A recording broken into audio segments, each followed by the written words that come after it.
Other news tonight, some Kansans could see their insulin prices drop drastically. Eli Lilly capping its out-of-pocket costs for patients to $35. KSN's Mally Jones shows us what this means for diabetics here in Wichita. Mally?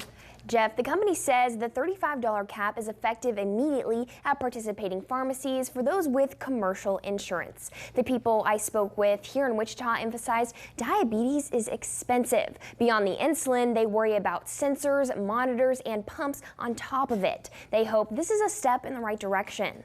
Dalton McCune-Seiler says nearly his whole life has been a question of how am I going to afford my insulin. We didn't always go do extra fun stuff like most people do now, where they're like, we're gonna go to Kansas City for the weekend. It was, we're gonna make sure there's insulin and food in the house.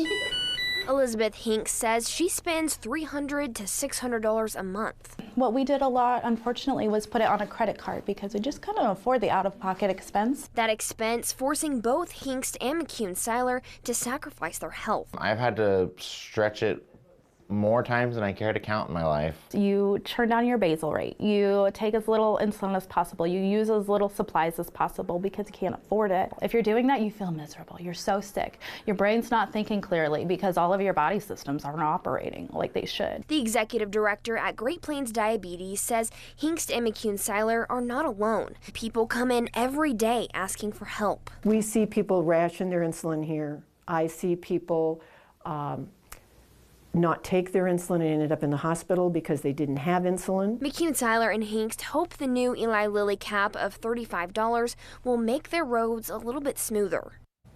There are many different programs and resources available for people struggling to get insulin. You can find that information inside this story at ksn.com. Here for you, Mally Jones, KSN News 3.